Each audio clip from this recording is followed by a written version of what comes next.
कल की कथा में हम लोगों ने ध्रुव जी की कथा को सुना।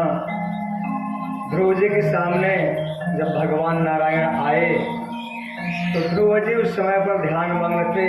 उनके हृदय कमल में कोई मेरे प्रभु नारायण चतुर्भुज रूप में विराजमान है।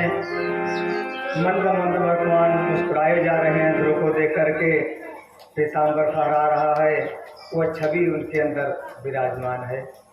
और भगवान बुलाते हैं कि वत्स मैं आ गया हूँ, आंखें खोलो। लेकिन ध्रुव जी आंखें नहीं खोलते हैं, समाधिस्थ हैं, प्राणवायु रुकी हुई है। भगवान ने जब उनकी अपनी छवि अंदर से खींच ली, बाहर निकाल ली, तो जैसे सांप की मणि निकाल ले जाए, व्याकुल हो जाए, ऐसे ही ध्रुव जी व्याकुल कर आंखें खोले। और जब आंखें खोले तो देखते हैं कि सामने वही भगवान खड़े हैं जिसका मैं ध्यान कर रहा था।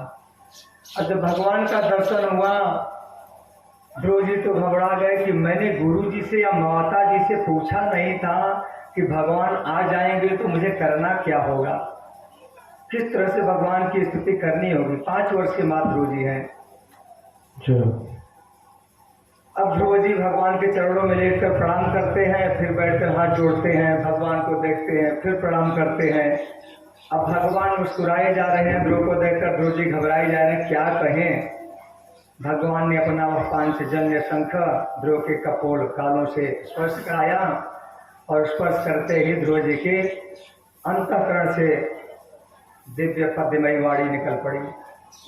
और ध्रुव जी गा उठे कि योऽन्तः प्रविश्य मम वाचमिमां रजोतां संजीवयत् किल शक्तिधर स्वधाम्ना अन्यासक्तचरणौ श्रवणत्वगादीन्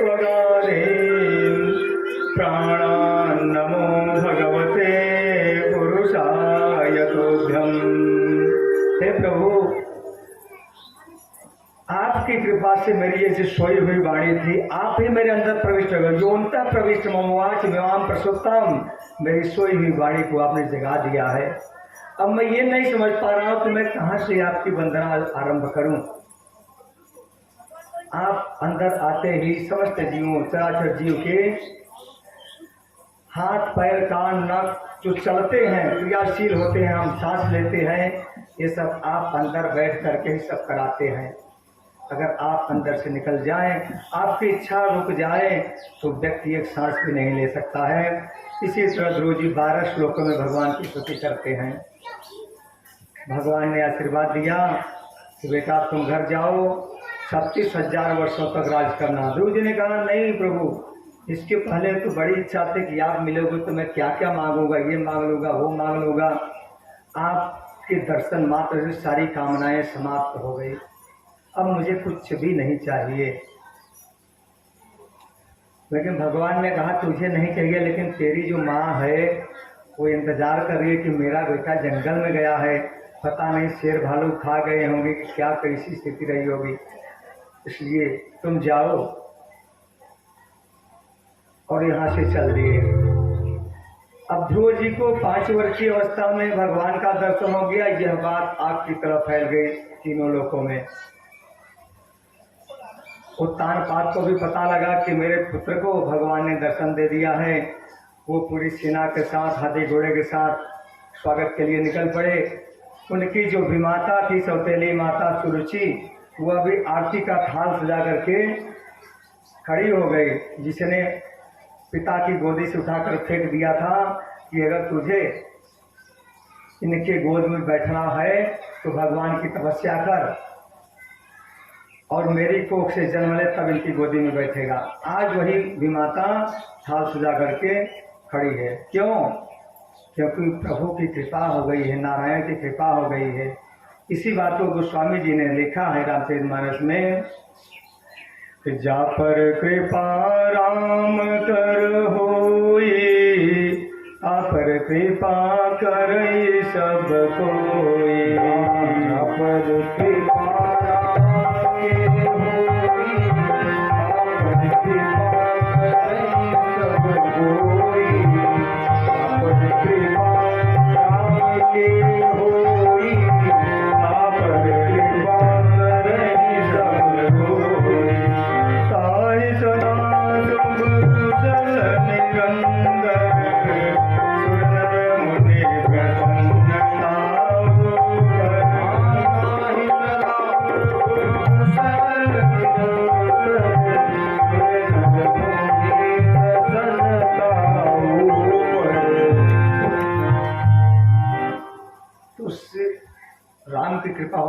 सभी की कृपा हो जाती है।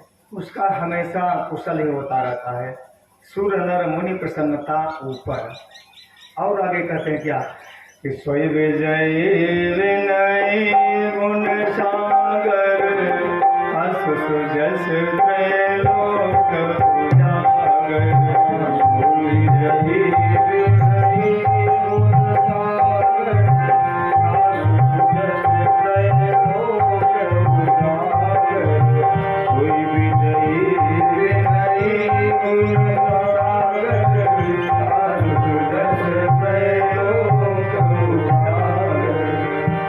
उसी का सुयश तीनों लोगों में फैलता है। जैसे ध्रुव जी का मात्र 5 वर्ष की अवस्था में 6 महीने की तपस्या से प्राप्त हो गया था। ध्रुव जी भगवान के सच्चे भक्त थे, इसलिए उन्हें सच्चे गुरु बिना ढूंढे अपने आप गुरु जी पास में आ गए। अगर हम बताएं कि अगर हमारी बनावटी दिखावटी भक्ति रहेगी तो दिखावटी गुरु भी हमें प्राप्त हो जाएंगे, और भक्ति अच्छी है, सच्ची भक्ति है तो सच्चे गुरु सदगुरु प्राप्त हो जाएंगे। ध्रुव जी यहाँ पर आए और जब वो युवावस्था को प्राप्त हुए, उत्तानपाद उन्हें राजगद्दी देकर के जंगल में चले गए। उनका भाई जो था वो उत्तम, अब देखिए समय चक्र कैसे घूमता है। भगवान के भक्तों का अपमान करने का परिणाम कितना दूसरा होता है, कोई बर्दाश्त नहीं कर पाता। ध्रुव जी पैदाइशी भगवान के भक्त थे, जन्मजात भगवान के भक्त थे। उनकी विमाता ने उनका अपमान किया। आज वही उनका जो पुत्र है उत्तम जंगल में शिकार खेलने के लिए गया और यक्षों से युद्ध हो गया, यक्ष उसका वध कर दिए। और जब यह समाचार उनकी माता सुरुचि को प्राप्त हुआ तो वह जी नहीं सकी, उसके भी प्राण निकल गए। उस कष्ट को बर्दाश्त नहीं कर पाए, उसका पुत्र मरा हुआ था। तो पुत्र क्यों मरा? उसने कहा था कि तुम भगवान की तपस्या करो और वरदान मांगो कि मेरी कोख से तो पैदा हो। तो भगवान की तपस्या भी छोटी पड़ गई उसके कोख के सामने, इसलिए उसका कोख चढ़ गया, उसकी भी मृत्यु हो गई। ध्रुव जी भगवान के भक्त थे, इन्हें बड़ा क्रोध आया कि मेरे भाई की हत्या क्यों दी गई। ये तत्काल यक्षों पर आक्रमण कर दिए, आक्रमण किए, महासंग्राम हुआ। यक्षों ने माया रची और विशाल पर्वत आसमान में दिखाई देने लगा। अस्त्र शस्त्र रक्तपीप की वर्षा होने लगी। ध्रुव जी बाणों से ढक गए, हाहाकार मच गया। अब क्या होगा? ध्रुव जी ने अब तत्काल भगवान का दिया हुआ नारायण अस्त्र का प्रयोग किया, और नारायण अस्त्र का प्रयोग होते ही जो उनकी माया थी, नारायण अस्त्र का जब प्रयोग की, नारायण अस्त्र का प्रयोग 2-3 बार युद्ध में हुआ है। एक बार अश्वत्थामा ने किया था और ध्रुव जी ने किया था। जब वह नारायण अस्त्र विकराल स्वरूप पकड़ा अपना, एकदम भयंकर आवाज के साथ गर्जना होने लगी और उन यक्षों की माया जो थी वो अब समाप्त होने लगी। सारे यक्ष मरने लगे। अब यह स्थिति हुई, ब्रह्मा जी चले आए कि बेटा तुम भगवान नारायण के भक्त हो, तुम्हें ऐसा यंत्र नहीं चलाना चाहिए था, अब युद्ध को रोक दो। युद्ध को रोक दिया और कुबेर भी आए, बड़ी प्रशंसा करने लगे कि तुम क्षत्रिय हो, क्षत्रियों का क्रोध शांत नहीं होता है, लेकिन समझाने से मान गए। वरदान मांगो, क्या चाहते हो? ध्रुव जी ने कहा एक वरदान भगवान ने दे दिया, उसके पापड़ अभी तक बेल रहे हैं, इतना संहार हो रहा है, अब मुझे कुछ वरदान नहीं चाहिए, मुझे तो भगवान के चरणों की भक्ति चाहिए। कुबेर जी ने कहा भक्ति तो भगवान ही दे सकते हैं या महापुरुष दे सकते हैं, संत दे सकते हैं, बाकी किसी देवी देवता के पास सामर्थ्य नहीं कि भगवान की भक्ति या तत्व ज्ञान प्राप्त करा सके। फिर कालांतर में 36,000 वर्षों तक राज्य करने के बाद ध्रुव जी गंगा जी के तट पर गए और वहां पर भगवान का भजन करने लगे, अपने पुत्र को राज्य दे करके। वहां पर भगवान की आराधना कर रहे थे, ठाकुर जी की पूजा किया करते थे, और विमान भगवान का वहां से आया। और जो ही विमान आया कहा कि चलिए हम आपको ले जाने के लिए आए हैं। ध्रुव जी ने कहा थोड़ा इंतजार करिए, बस मैं ठाकुर जी को स्नान करा रहा हूँ, इनकी नृत्य क्रिया जो मेरी है वो कर लेता, उसके बाद हम चलेंगे। ध्रुव जी नृत्य क्रिया जो करके फ्री हुए और जो भी उस विमान पर चढ़ने के लिए तैयार हुए कि मृत्यु देवता आ गए। तो महाराज रुकिए, अब क्या हुआ? कहा कि मृत्यु लोक है, बिना मेरा स्पर्श किए कोई जा नहीं सकता है। आप परम धाम को जाएंगे ये तो निश्चित है, लेकिन बिना मेरे स्पर्श किए आप जा नहीं सकते। आपको मुझसे मिलना होगा। मृत्युदेव हाथ जोड़कर खड़े हैं। ये भक्ति की महिमा है। अगर भक्ति न होती, मृत्यु हमारी आपकी सभी की आती, कभी मृत्यु हाथ जोड़ के नहीं आती है। लेकिन ध्रुव जी के सामने मृत्यु हाथ जोड़ कर आई और विमान के सामने बैठ गई घुटनों के बल कि महाराज आप बिना मुझसे मिले नहीं जा सकते हैं, आप भगवान के भक्त हैं, लेकिन यहाँ का नियम है। ध्रुव जी मृत्यु के मस्तक पर पैर रखते हुए विमान में बैठे हुए हैं। ये भागवत महापुराण में लिखा गया है। ये भक्ति की महिमा है भगवान के भक्तों की। और जब ध्रुव जी वहाँ से चलते हैं और कुछ दूर गए तो बड़े उदास हो गए। पार्षदों ने कहा क्या हुआ? अरे परम धाम को चल रहे हो भगवान के पास? कहे मैं परम धाम को तो जा रहा हूँ, लेकिन मेरी माँ तो वहीं छूट गई। पार्षदों ने कहा कि जिस माँ के गर्भ से ऐसा उत्तम भगवान का भक्त जन्म लेगा, वह माँ कभी धरती पर छूट सकती है? आपसे पहले देखिए वो तुम्हारी माँ का विमान चला जा रहा है। ध्रुव ने देखा कि मेरी माँ भी जा रही है, तो ध्रुव जी तो झुकने लगे। अब यही ध्रुव का परम पद है जो सबसे ऊंचाई पर है। अब ध्रुव जी के वंश में कालांतर में एक राजा अंग हुए। अंग के पुत्र हुए वेन। वेन बहुत बड़ा नास्तिक निकला और यहाँ तक कि सारे पूजा पाठ बंद करा दिया कि कोई पूजा पाठ नहीं करेगा। फालतू के तुम लोग घी त्याज हवन में जला देते हो, कुछ नहीं करना है। तब क्या किया जाए? कहे राजा जो होता है वो देवता होता है, राजा भगवान का ही अंश होता है, इसलिए मेरी पूजा की जाए। ऋषियों ने बहुत समझाना चाहा, नहीं समझे। सभी ऋषि इकट्ठा हुए आए और राजा को जब समझाए तो राजा ने कहा खबरदार, अगर ज़्यादा समझाओगे तो भी कारागार में डाल देंगे। ऋषियों को महात्माओं को क्रोध आ गया और हुंकार की ध्वनि जब क्या किया कि वेन के प्राण निकल गए। महात्माओं का अनादर कभी नहीं करना चाहिए। अब ऋषियों ने सोचा कि आए थे राजा को सुधारने के लिए, लेकिन राजा तो सिधार दिए, परलोक को चले गए। अब राजा जहाँ पर नहीं है वहाँ पर आतंक फैल जाता है। आतंक बढ़ने लगा, चोर डाकू लुटेरे बढ़ने लगे। अब राजाओं उन ऋषियों ने फिर मंथन आरंभ किया। उनके जंघा का पहले मंथन किया, उसका पाप निकला वेन की जंघा का। तो मंथन करने के बाद जो एक काला कलूटा छोटा सा फूस निकला, एक टेढ़ा मेढ़ा सा। ऋषियों से एकदम भयभीत डर रहा था। ऋषि मुझे महाराज क्या आज्ञा है? इन्होंने कहा निषेध, चुप रहो, बैठ जाओ उधर, और चुपचाप बैठ गया। फिर ऋषियों ने उनके बाहुओं का मंथन आरंभ किया। पाप निकल गया था। अब दाहिने भाग से महाराज पृथु और बाएं भाग से महारानी अर्ची का जन्म हुआ। ये भगवान लक्ष्मी नारायण के ही अवतार कहे जाते हैं। अब पृथु भगवान के अवतार से भगवान है, लेकिन वेन के अत्याचार से यहाँ पर अकाल पड़ा हुआ था। जो जमीन पर बोया जाता था धरती सब निगल जाते थे, कुछ फसल उग नहीं रही थी। पृथु महाराज को बड़ा क्रोध आया। कहा वसुंधरे मैं तेरा वध कर दूंगा, मेरी प्रजा मर रही है बिना खाए। अब गाय के रूप में पृथ्वी भाग करके बाहर निकली। कल महाराज अगर मेरा वध कर देंगे तो प्रजा कहाँ रहेगी?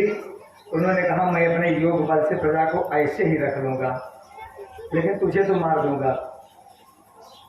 कल महाराज अब ऐसा नहीं होगा, आप मुझे छोड़ दें, आप जो कहेंगे सब होगा, सभी वस्तुएं प्राप्त होगी। तो पृथु महाराज के कृपा ऐसी हुई कि जिसको जो आवश्यकता थी वैसे धरती से उसका दोहन कर लिया। राक्षसों ने प्रहलाद को बछड़ा बना करके मदिरा का दोहन किया था। ऐसे अलग अलग सभी लोग बनाए थे। और पर्वतों ने हिमालय पर्वत को बछड़ा बना करके रत्नों और औषधियों को दोहा था। कयम सर्वशैला परिकल्पवत्स्यं मेरौचिते दोग्धरिदोहदक्षे भास्वन्धिरत्नानि महौषधीश्च पृथोपदिष्टां दधोर्धरित्रे। सभी शैलों ने इस हिमालय पर्वत को बछड़ा बनाया और मेरु पर्वत को ग्वाला बनाया, दुहने वाला, दुग्धरिदोहदक्षे। और पृथुपदिष्टाम, पृथु महाराज के उपदेश के अनुसार दुधोर्धरित्रीम, धरित्री का दोहन किया है। क्या? भास्वंत रत्नानि महौषधीश्च, हीरे जवाहरात और औषधियों का दोहन किया। ऐसे ऋषियों मुनियों ने कपिल भगवान को बछड़ा बना करके दूध का और घी का दोहन किया। ऐसे ऐसे सभी लोगों ने अपना दोहन किया और प्रजा सुखी रहने लगी। इस तरह से पृथु भगवान का यह चरित्र रहा। पृथु भगवान के चरित्र के बाद आता है भरत चरित्र। भरत जी बहुत बड़े प्रतापी राजा थे। पहले के जमाने में जितने भी राजा हुआ करते थे, ये सभी लोग अंत काल में जंगल में जाकर के योग के द्वारा शरीर को छोड़ा करते थे।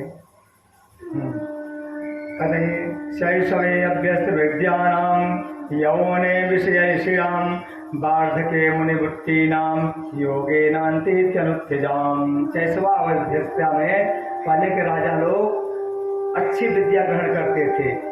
जब युवावस्था उनकी होती थी तो विवाह करके संतान उत्पत्ति के लिए केवल पत्नी का संग करते थे। और वार्धके मुनिवृत्ति नाम, जब वृद्धावस्था होती थी तो मुनियों की तरह जंगल में चले जाते थे। योगे नान्ते तनुत्यजाम, अंत में योग के माध्यम से शरीर को छोड़ा करते थे। तो ये महाराज भरत इस जंगल में गए और बड़े अच्छे तपस्वी रहे। एक समय नदी में स्नान करके भगवान को जल दे रहे थे। एक हिरनी वहां पानी पी रही थी। वह पानी पी रही थी, इतने में एक सिंह ने दहाड़ मारी और वह दहाड़ को सुन करके घबरा गई और नदी में छलांग मार दी उस तरफ जाने के लिए।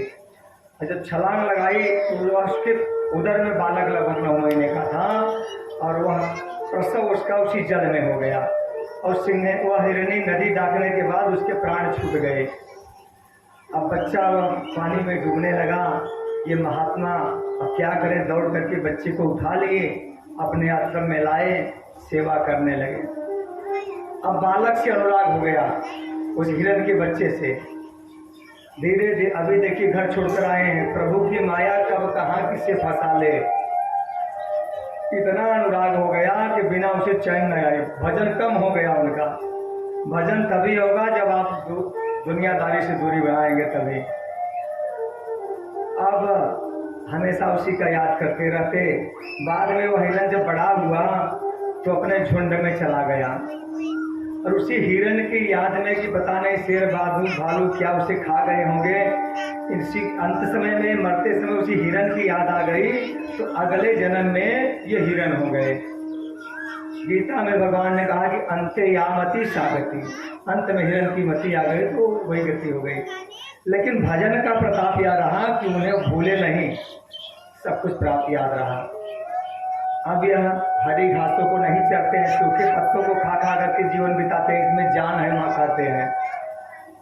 फिर वह शरीर भजन करते हुए उनका छूटा, तब ब्राह्मण का शरीर प्राप्त हो गया। ब्राह्मण का शरीर जब प्राप्त हुआ इन्हें, अब बड़े खुश हुए, चलिए ब्राह्मण का शरीर प्राप्त हुआ, यह ब्रह्म को प्राप्त करने का उत्तम मार्ग है।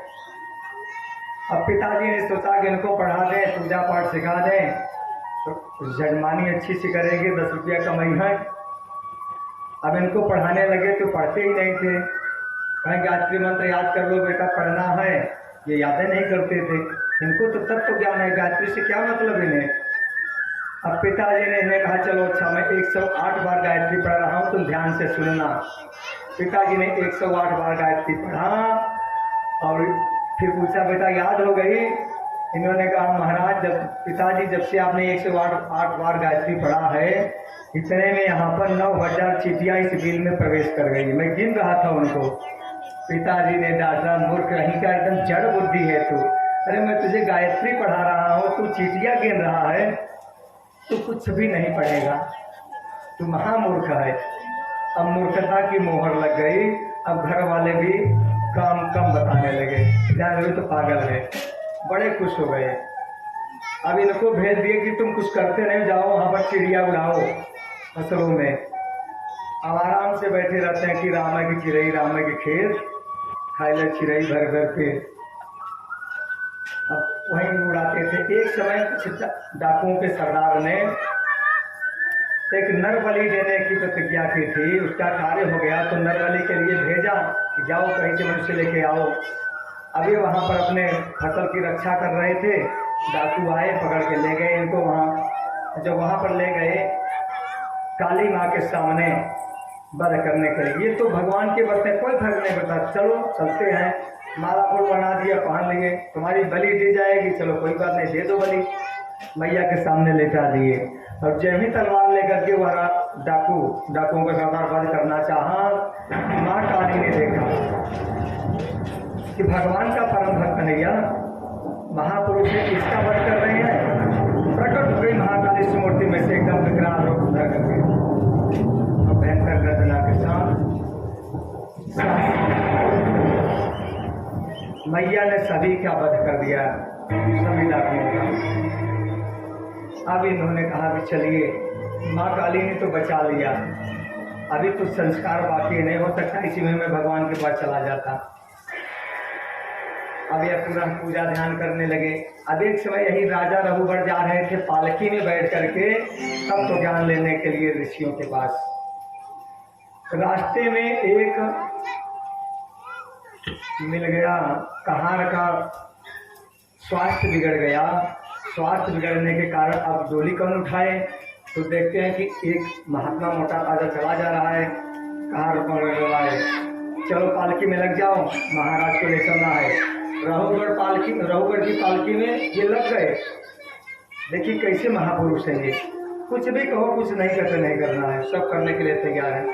अब पालकी में लग के चलने लगे। जब चलने लगे तो नीचे देख के चलते हैं कि चींटी है, चींटा है, छोटे छोटे जीव, वो दबने न पाए मेरे पैर से। और जब कहीं कुछ पैर तक पड़ने लगता है तो उछल पड़ते हैं। और जब ये उछलते हैं तो राजा की जो खोपड़ी है चट लग जाती है ऊपर। राजा ने कहा, मूर्खों, पालकी चलाना नहीं आता? कल महाराज क्षमा करें, इसमें जो ये नया नया कहार आया है, देखने में इतना मोटा ताजा है, लेकिन चलता है मर मर के, ये पता नहीं क्या था, उछल पड़ता है और हम सब लोगों का बिगड़ जाता है, संतुलन बिगड़ जाता है। अब लगे डांटने रहोगा। अब डांटने लगे कि देखो तो 1.5 हड्डी का यह बाबा है, 1.5 हड्डी का है, इससे कैसे चलेगा, पालकी मरा जा रहा है। और डांट ही रहे थे, कहीं ऐसा दंड दूंगा तुम्हें कि याद करोगे।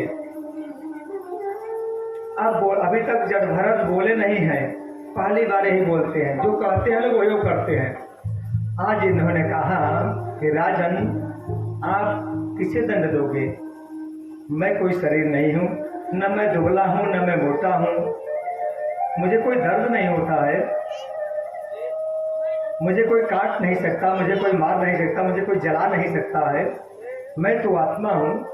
आप दंड दोगे तो मेरे शरीर को दोगे।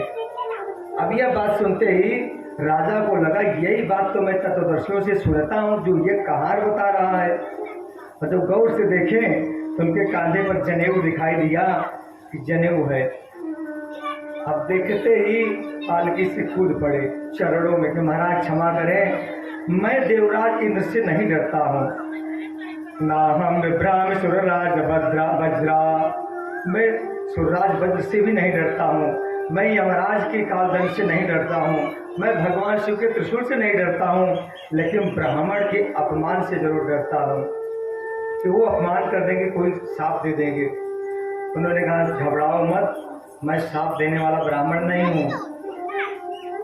कहे महाराज, मैंने देखा कि आपके अंतःकरण में उतरा हुआ तत्व ज्ञान है। आपने कहा कि मुझे कोई दर्द नहीं होगा, मैं आत्मा हूँ, लेकिन शरीर का दर्द आत्मा तक पहुँचता है। कहा कैसे? कहा जैसे आप लोग भोजन बनाते हैं तो अगर चावल या दाल को सिर्फ रख दिया बटलोही में या कुकर में, तो पहले आग का ताप उस बर्तन को गर्म करता है, फिर बर्तन का ताप उस पानी को गर्म करता है, फिर पानी का ताप उस अंदर चावल या दाल जो भी आप डाले हैं उसको गर्म करके पका देता है। तो ताप अग्नि का बर्तन से होते हुए उस दाने तक पहुंच गया। ऐसे ही हमारे शरीर को जो ताप लगेगा वह शरीर से लगते हुए मेरे मन से मेरी आत्मा तक पहुंच जाता है। तो आपने कैसे कहा कि मुझे कष्ट नहीं होगा? अब रघुगढ़ की बात सुन करके जटवंत जी हंसने लगे कि रघुगढ़, तुम पंडितों के साथ बैठ करके बातें बड़ी ऊंची ऊंची करने लगे, लेकिन तुम्हें जरा भी ज्ञान नहीं है। तुम जिन चीज़ों की बात कर रहे हो, अन्न जो है ये सावयव पदार्थ है, तो छुआ जा सकता है, देखा जा सकता है, लेकिन आत्मा को न तो स्पर्श किया जा सकता है न देखा जा सकता है। ये परम सूक्ष्म तत्व है और उसी परमात्मा का ही अंश है। तो जैसे मेरा परमात्मा अविनाशी है, उससे कोई फर्क नहीं पड़ता है, ऐसे इस आत्मा को नहीं पड़ता है। और तत्व ज्ञान दिए और यहीं पर रघुगढ़ को तत्व ज्ञान प्राप्त हो गया है। इसके बाद गंगा अवतरण की कथा जल्दी कर रहे हैं, इसलिए कर रहे हैं कि मेरी कथा बहुत पीछे चली आई है। तो गंगा अवतरण की बात आती है कि भगवान ब्रह्मा के पुत्र हुए मरीचि, मरीचि के कश्यप हुए विवस्वान का ही नाम है सूर्य, ये जो सूर्य भगवान है, और सूर्य से ही चला सूर्यवंश। कथा बड़ी विस्तार हो जाएगा, वंश बहुत बड़ा है भगवान का। और वहाँ हमारे 4 पीढ़ी तो भले याद न रहा है, लेकिन हम सोचे कि भगवान का हम 7 पीढ़ी जान ले। हमारे पुराणों में तो सैकड़ों पीढ़ी का वर्णन है, लेकिन पीढ़ियों को छोड़ते हुए हम नीचे उतरते हैं कि शंकु के पुत्र हुए सत्यव्रत के हरिश्चंद्र के पुत्र रोहित के बाहुक के सगर। अब सगर आए और सगर की 2 रानियां थी, एक रानी से 1 पुत्र हुए और दूसरी रानी से 60,000 पुत्र हुए, जो कालांतर में कपिल भगवान के क्रोधाग्नि में जलकर भस्म हो गए थे। तो यह अश्वमेध यज्ञ कर रहे थे राजा सगर, और घोड़ा इंद्र चुराए, और जब ये लोग पीछा किए तो उस घोड़े को ले जाकर कपिल भगवान के आश्रम में बांध दिए। सगर के पुत्र ढूंढते हुए कपिल भगवान के आश्रम में पहुंचते हैं, और कपिल भगवान को जब देखा, ध्यान में लगे हुए समाधिस्थ हैं, ये लगे उल्टी सीधी बातें करने। देखो तो इस चोर को बड़ी बड़ी दाढ़ी रखे हुए साधु जैसा वेश बनाया है, और मेरा घोड़ा चुरा करके मेरे अपने आश्रम में पाताल में लगा कर रख दिया है। वो दंड दूंगा कि तेरा सारा आडंबर समाप्त हो जाएगा। अब हुआ क्या? अब देखिए, असली और नकली की जो बात होती है, अब ये भी असली संत को नकली समझ लिए। जैसे परीक्षित जी असली संत को नकली समझे, ये भी असली को नकली समझ लिए, और समझने के बाद उल्टी सीधी बातें करने लगे। और जो ही हमारे कपिल भगवान आंखें खोलते हैं क्रोध में आकर के, और आंखों से वो ज्वाला निकलती है कि 60 के 60,000 जो उनके पुत्र थे सभी भस्मसात हो गए। अब इनके जो दूसरी रानी के पुत्र थे उसका नाम था असमंजस। असमंजस से अंशुमान हुए। 2 रानियां थी ना, 60,000 तो समाप्त हो गए। अब दूसरी रानी जो है असमंजस से अंशुमान के पुत्र हुए दिलीप, और दिलीप के पुत्र हुए राजा भगीरथ। अब कथा बड़े विस्तार से, हर कथा लंबी है, लेकिन इसको अब वंश वर्णन सुनते थोड़े में निकल जाएंगे। तो दिलीप के जो भगीरथ हुए, ये हुआ, सभी लोग प्रार्थना करने लगे कि यह हमारे जो पुरखे ब्रह्मदंड से जले हुए हैं, तो इनका तो पतन हो गया है, इनका उद्धार कैसे होगा? तो पूर्वजों का उद्धार करना चाहिए। अब कितने पीढ़ी नीचे, 4ठी-5ठी पीढ़ी में हमारे आए हैं ये भगीरथ जी। अब ये भी क्या लगे हुए हैं? अपने पूर्वजों के उद्धार के लिए। तो उद्धार यही था कि जब गंगा मैया स्वर्गलोक से आएंगे और उनकी जो राख है, भस्म है, वो गंगा मैया के जल में जब पड़ेगा तभी उनकी मुक्ति होगी, दूसरा कोई उपाय नहीं था। और सभी तपस्या करते रहे, कोई गंगा माँ को ला न सका। अब भगीरथ की तपस्या सफल हुई। इन्होंने पहले ब्रह्मा जी की तपस्या की। ब्रह्मा जी ने कहा मैं गंगा को तो छोड़ दूंगा, लेकिन उन्हें संभालेगा कौन? उनके वेग से धरती रसातल में चली जाएगी। कहे आप भगवान शिव की आराधना करें, वही उन्हें संभालेंगे। भगवान शिव की आराधना की गई, तपस्या उनके भी की, भगवान शिव प्रकट हुए। अब भगवान शिव गंगा जी को रोकने के लिए तैयार हुए। ब्रह्मा जी ने गंगा जी को वहां से छोड़ा और गंगा जी विकराल स्वरूप धरे हुए आसमान से नीचे उतरती हैं। भगवान शिव ने देखा, जटाओं को हिलाया और जटाएं ऊपर की तरफ हो गई और उनकी विशाल जो धारा थी भगवान की जटाओं में ही घूमने लगी। भगीरथ ने कहा कि प्रभु अब इन्हें छोड़िए। एक छोटी सी धारा भगवान निकालते हैं, सीधे गोमुख पर गिरती है। अब गोमुख से चलती हुई हरिद्वार से आते हुए यहाँ सीधे प्रयागराज से होते हुए गंगा सागर तक गई है। तो रास्ते में सब जन्नू बाबा तपस्या कर रहे थे हिमालय पर ही। अब जन्नू बाबा तपस्या कर रहे थे। अब गंगा मैया कलरव करती हुई वेग से अपने उनकी झोपड़ी को बहा दी। अब कलरव को जब सुने जन्नू बाबा, तो इन्होंने देखा कि तो बहुत वेग से बही चली जा रही है, मेरी झोपड़ी बहा दी। क्रोध आ गया उनको। गंगे तूने मेरी कुटिया बहा दी है, मैं तुझे पी जाऊंगा। आचमन कर गए, केशवाय नमः, माधवाय नमः, नारायण नमः, पी गए गंगा मैया को। शांत गंगा मैया। अब भगीरथ आगे जा रहे हैं, एकदम सूख आवाज सुनाई नहीं दी कलरव। अब घूमते हैं पीछे तो गंगा दिखाई नहीं दे रही है। अब लौट के आए, बाबा समाधिस्थ हो गए। फिर कहा महाराज अभी अभी इधर से गंगा मैया जा रही थी मेरे पीछे पीछे, वो दिखाई नहीं दे रही, कहाँ चले गए किधर? कहे बेटा वो मेरे पेट में चले आई हैं। अरे कहे महाराज इतनी मेहनत कही कि हम भगवान का आराधना करा, हनुमान जी की तपस्या, शिव जी की तपस्या, अपने पूर्वजन के तारे बिना आप पी गया। कहे महाराज की कैसे उपाय करो, छोड़ दो, हमारी तपस्या व्यर्थ हो जाए। अब वो पी गया, कहाँ से ले आओगे? नहीं तो कहे ठीक है। अच्छा तो अपनी पुत्री के रूप में जन्नू बाबा ने पुनः इन्हें निकाला है, प्रकट किया है, तो इसलिए इनका गंगा मैया का नाम जाह्नवी है। गंगा मैया को फिर प्रकट किए और गंगा मैया चली। अब भगीरथ ने कहा कि मैया ये भारत भूमि के संत हैं, थोड़ा हिसाब से चलना। गंगा मैया चली, फिर उनका वही वेग चल रहा है। आगे आई हरिद्वार में, यहाँ पर सप्तर्षि तपस्या कर रहे थे 7 जगह पर। अब गंगा मैया की जब ध्वनि सुनी, उनकी आंखें खुली। अब सप्तर्षि जब देखे गंगा मैया को तो क्रोध आने लगा, भंग हो रही थी। गंगा मैया भयभीत हो गई कि अभी तो एक बाबा था तो मुझे पी गया, अभी 7 लोग हैं। तो मैया ने अपनी धारा को 7 भागों में वहाँ बांट दिया है। 7 भाग। हाँ, इसके बाद अब गंगा मैया चली भगीरथ के पीछे, वहाँ से आते हुए प्रयागराज से होते हुए फिर विंध्याचल और काशी होते हुए सीधे गंगा सागर में जाकर मिलते हैं कपिल भगवान के आश्रम में। और जब भी गंगा मैया मिलती है, उनके जो पूर्वज वहाँ पर राख पड़ी हुई थी, सभी 60,000 मुक्त हो गए।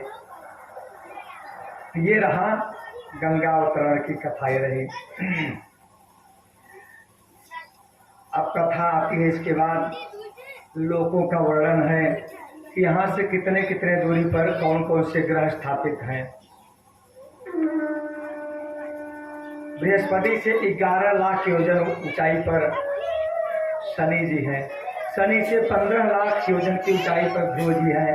ऐसे ऐसे सभी ग्रह एक दूसरे की ऊंचाई पर। पूरे भागवत में उसका वर्णन लिखा गया है। पूरे 50 करोड़ योजन ये हमारा ब्रह्मांड लगा हुआ है। तो 9 ग्रहों की व्याख्या 7 लोक को नीचे 7 लोक ऊपर, समस्त लोकों की व्याख्या की है। कितने हजार योजन लोग नीचे वह है, उसके कितने हजार नीचे वह है। ऐसे ही पाताल से 10,000 योजन नीचे नरक लोक का वर्णन सुखदेव जी ने बताया। सुखदेव जी कहते हैं राजन, नरकों में जो पापी लोग जाते हैं ना, जो घर पर आए हुए अतिथियों को देख करके क्रोध भरी आंखों से देखता है, कब आई जावा ने चाय पानी पियावे पड़े, होता है ना भैया, अब के चाय बनवाए, तो वहाँ बड़े बड़े जो गिद्ध होते हैं उनकी आंखों को नोच कर निकाल लेते हैं। हाँ, नाना प्रकार के जो हमारे पाप कर्म हैं वही सब बता रहे हैं। जो झूठ बोलते हैं उसकी जीभ को वहाँ के काट लेते हैं, कुंभी पाक में पकाते हैं, कड़ाहे में बड़े की तरफ तलते हैं, लोगों को गन्ने की तरह मशीन में डालकर फेरते हैं। गरुड़ पुराण में जितना वर्णन है वही सभी पुराण में भी नरकों की व्याख्या बताई गई है। अब परीक्षित जी कांपने लगे कि महाराज बड़ा पाप तो मऊस हो गया बा, इतना पाप हो गया बा तो कोनो उपाय नहीं बा है। उपाय है वो बड़ा बड़ा यज्ञ करा, पूजा पाठ कराब। अरे कहीं जब समय इतना कहाँ बा, हम मान ले हमारे पास तो समय बा तो पैसा मान ले बाटे के ऊपर पैसे उन्हें क्या करें। उन्होंने कहा इसका एकमात्र सबसे उत्तम उपाय है, सबसे सस्ता और सबसे बढ़िया साबुन बता देते हैं पाप धोने का। ये जो नरक है ये धोबी घाट है, भगवान ने धोबी घाट बनाया है। अब हम कुर्ता पहना थे करके रोज न धो कि गंदा हो जाए तो घरे ना छूटे कि हमें धोबियाने भेजे पड़े भैया। ऐसे ही अगर हमारा पाप हो जाए तो रोज उसका प्रायश्चित कर लें तो धोबी घाट जाने की जरूरत नहीं पड़ेगी। तो कल भगवान के नामों का संकीर्तन करने से हम नरकों से बच जाएंगे। अरे कहे महाराज अगर कोनो उदाहरण आपके पास बा कैसे बताया गया। यही से कथा आरम्भ होती है अजामिल की। एक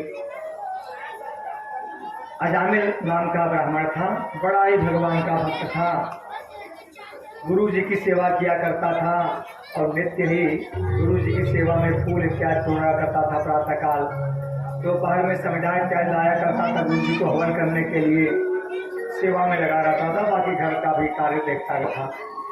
एक समय वह जंगल में दोपहर का समय था, लकड़ी बीनने के लिए निकला। गुरु जी शाम को हवन करेंगे और उसने देखा कि एक तालाब सरोवर पर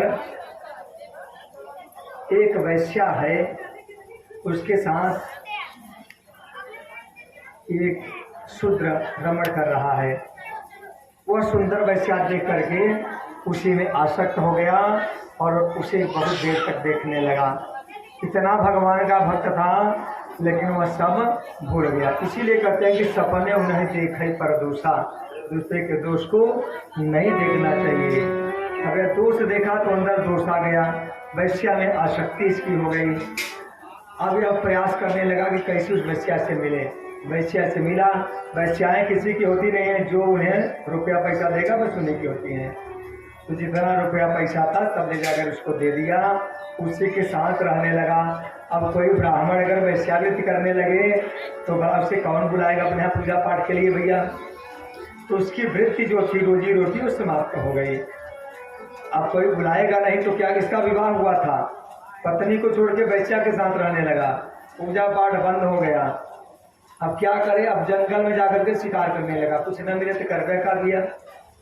अब शिकार करने लगा, शिकार खाने लगा और शिकार को बेचने लगा। सब कुछ इसका छूट गया, दिशा बदल गई। क्यों क्यों कहें कि दूसरे के दोष को देखने के कारण केवल बदल गई। अब गांव वाले निकाल दिए इसको। आज भैया स्थिति बदल गई बा। पहले के जमाने में क्यों रस गलती करे तो बहुत दंड दिया जाता, हाँ कि दोबारा गलती ना करे। लेकिन आज भैया बदल गई प्रथा, कराथन करे तो क्या कर दे। अब यही से गलती बढ़ा चले जाता। अगर प्रक्रिया चालू हो जाए तो लोग थोड़ा सावधान हो जाएं। लेकिन आजकल पैसे का युग आ गया है, जिसके पास बहुत पैसा बा उतना करते करता भैया तो बहुत बढ़िया है, लेकिन इसको तो निकाल दिया गया था। अब यह वैश्या के साथ जगह में रहता था, इससे वहाँ भी 10 पुत्र हुए और सबसे अंतिम पुत्र इसके उदर में था। तो उसी समय संत मंडली जंगल से जा रही थी, यह शिकार के लिए बाहर गया हुआ था। संतों को भूख प्यास लगी हुई थी।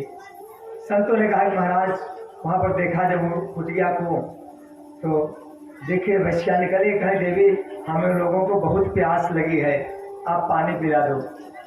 अब वह संत को देखी तो लगा कि मैं वैश्या हूँ, मैं कैसे पानी पिलाऊँ, लेकिन उसे संत पानी मांग रहे हैं तो पानी पिला दी।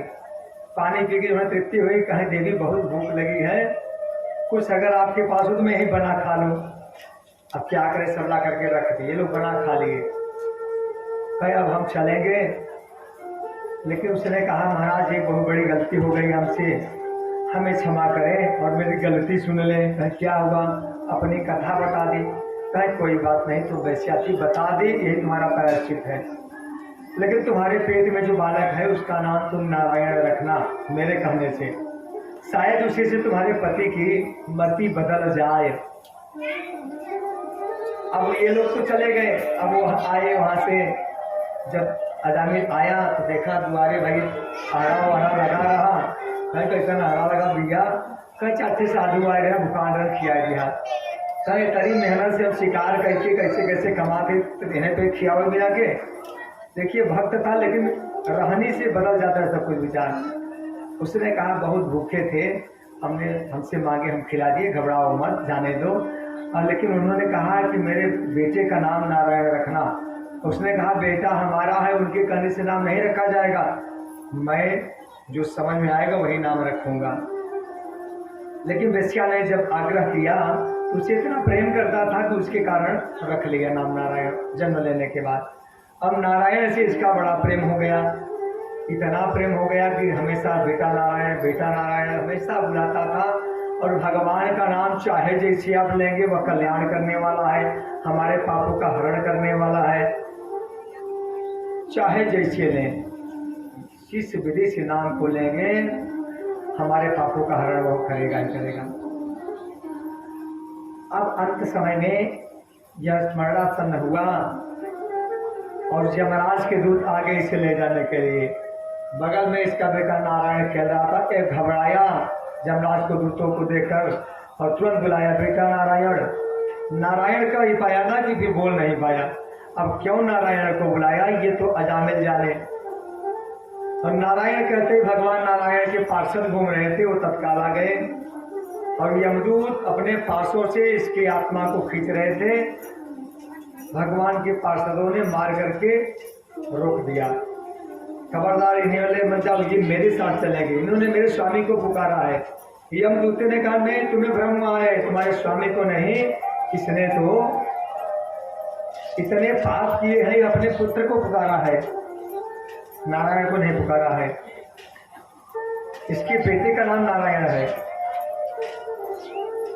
पार्षदों ने कहा ये बताओ कि पहले मेरे स्वामी का नाम नारायण था कि पहले इसके बेटे का? इसका बेटा तो अभी 5 साल का है, मेरे स्वामी तो अनादिकाल से हैं, अनादिकाल से उनका नाम नारायण है।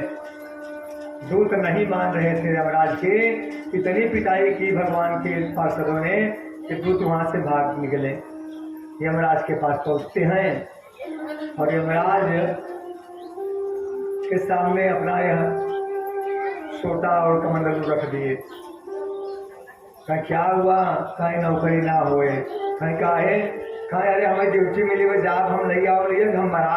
कहीं क्या हुआ? कहीं हम बहुत मराने हवा। कहीं कैसे? कहीं 2 लोग आ गए 4 भुजाओं वाले, पीले पीले पीताम्बर पहने हुए थे, शंख चक्र लिए हुए थे। और ये वही मैंने कहा कि नारायण बोले मैं नारायण का दूत हूँ, पार्षद हूँ, इसने मेरे स्वामी को बुलाया है। यमराज ने मुंह पर हाथ रख दिया कि बोलना मत इस नाम को। है क्यों? कहीं यह भगवान का मंगलमय नाम है, इस नाम को लेने से, इस नाम के श्रवण करने मात्र से जितने यहाँ पापी हैं ना उनके पाप धुल जाएंगे। है कि इसको हम लाएं वहां से, तो कहते हैं कि जिह्वान भक्ति भगवत गुण नाम ध्येयम् चेतस्न स्मृतिता चरणारविंदम् कृष्णाय नो नमः कदापि तानयाय दशतो कृतवेशुकेत्यान्। जिनकी जिह्वा भगवान के नामों का संकीर्तन नहीं करती है, जिनकी जिह्वा भगवान के गुणों का गान नहीं करती है, उनको मेरे पास लेके आओ। कहीं और कहीं जिनका चित्त भगवान का स्मरण नहीं करता, चिंतन नहीं करता, जिनका सिर्फ एक बार भी प्रणाम नहीं करता भगवान कृष्ण को, ऐसे भगवान से लोगों को मेरे पास लेके आओ। और भगवान के पवित्र नामों का कीर्तन तो हम स्वयं करते रहते हैं। क्या करते हैं? रुकिए भैया एक मिनट, क्या कहते हैं यमराज? अच्युतम केशवम राम नारायणम अच्युतम केशवम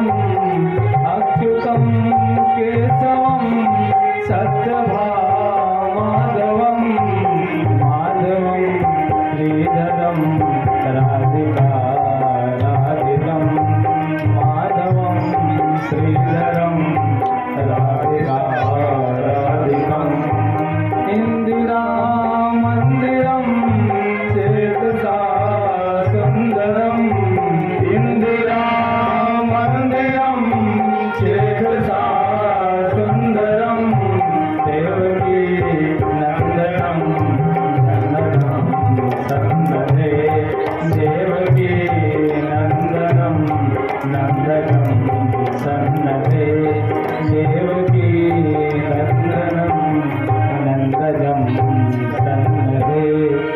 यमराज ने कहा, इन पवित्र नामों का कीर्तन मैं करता रहता हूँ और ऐसे भगवान के कीर्तन करने वाले भक्तों को मेरे पास न लाया करूं। ये तो भगवान के वैकुंठ धाम में जाने के ही अधिकारी हैं। अजामिल यह सारी बातों को देखता रहा। ये जरा सुनिए, कथा यहीं पर लोग समाप्त कर देते हैं कि अजामिल सीधे वैकुंठ धाम में चला गया। अजामिल वैकुंठ में भी गया नहीं है। विष्णु के पार्षद वहां पर छोड़कर चले गए, यमराज के दूत भी छोड़कर चले गए झगड़ा करने के बाद। और यह सारी स्थिति को देखता रहा और इसे वैराग्य हो गया कि मैं भगवान का परम भक्त था। मैं कहाँ से इस वेश्या के चक्कर में पड़ के नाना प्रकार के अनाचार दुराचार करने लगा। और सीधे वहां से गंगा जी के तट पर जाते हैं और वर्षों तक भगवान की आराधना तपस्या करते हुए और अंत में पुनः मोक्ष की प्राप्ति होती है। ऐसी बात पर हमारे सरगम जी आपको एक भजन छोटी सी सुनाएंगे। पुनः अपनी कथा के एक बार प्रेम से बोलिए साचे दरबार की हमारे प्रभु जी की कृपा की आदत कितनी वही बड़ा बड़ा भजन है कि कृपा की न होती जो आदत तुम्हारी कृपा की न होती जो आदत तुम्हारी तो सुनी ही रहती अदालत तुम्हारी कृपा की न होती जो आदत तुम्हारी तो सुनी ही रहती अदालत तुम्हारी कृपा की न होती जो आदत तुम्हारी तो सुनी रहती अदालत तुम्हारी।